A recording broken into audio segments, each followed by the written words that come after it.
I was recently visiting my brother and his family. They have a 4-year-old and a 2-year-old. I was there for dinner and I was helping prepare some of the food. We were making these little kind of taco burrito things. And my 2-year-old, I was making her dinner for her. So I was asking very careful what she wanted in it, because I've seen this show before. And so I was like, would you like this, would you like that? And she wanted avocado. So I very dutifully put it into her burrito, rolled it up, I gave it to her, and she just started howling, just tears, and so upset. My brother's sitting beside her, and able to sort of interpret and listen through the tears, and well, it turns out she doesn't want avocado in her burrito. I was like, I'm pretty sure you said the opposite, but that's fine, I'll be accommodating. So I remade it, no avocado, handed it to her, and she starts wailing again. And again, my brother just so good, kind of leans in and is able to help her articulate what she's upset about. Well, it turns out she wanted the avocado on the side. She knew what she wanted.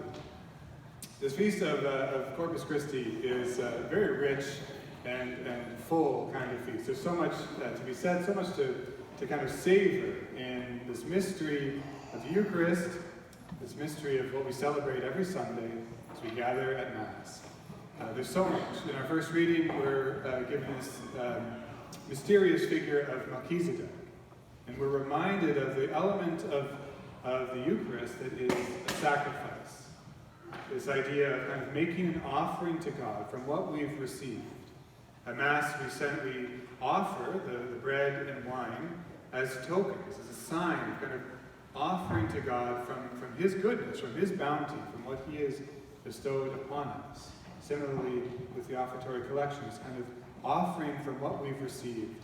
It's a kind of rightly ordering of our lives, that we have received so much, and so we sort of recognize and have gratitude for what we've received.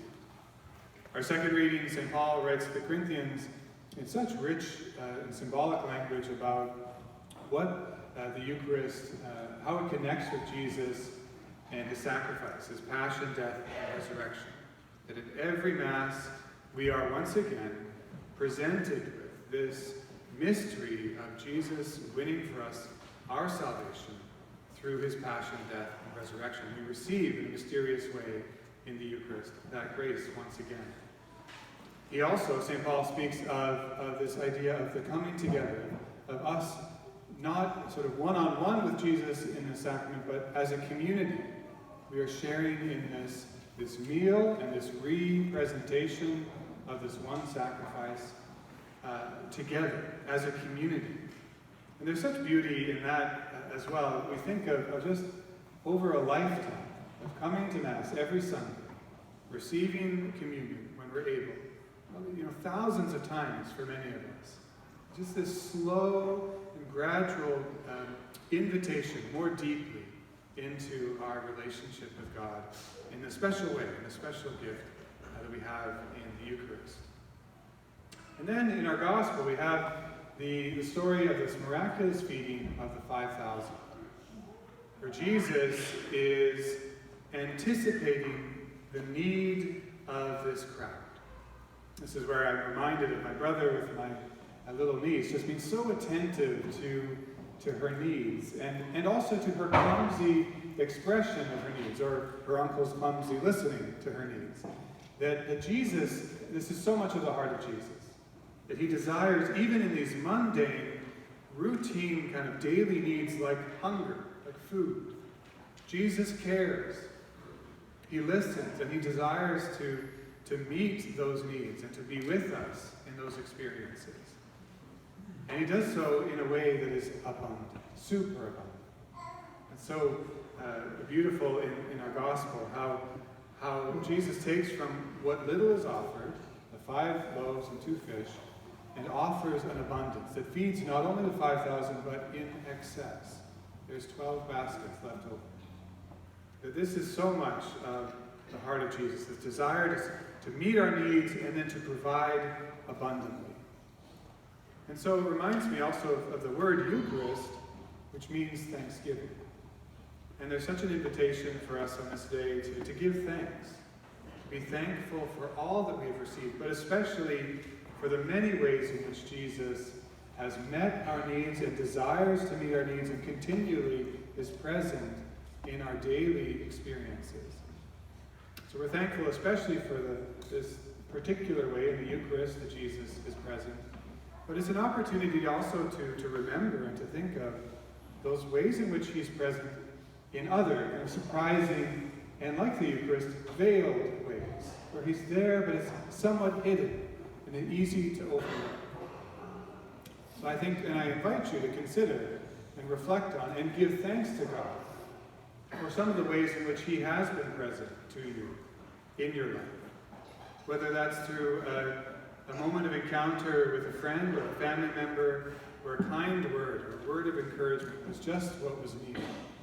Just what you were looking for and perhaps didn't even know. Maybe it's a moment of prayer, just a quiet consolation in prayer where some anxiety, some worry was, even just for a moment, lifted. The sense of God being present with you. I encourage you, we're going to take a moment at the end of this homily just to pause and consider where might this have occurred and perhaps I overlooked it. And to give thanks, just to make a small prayer of thanksgiving.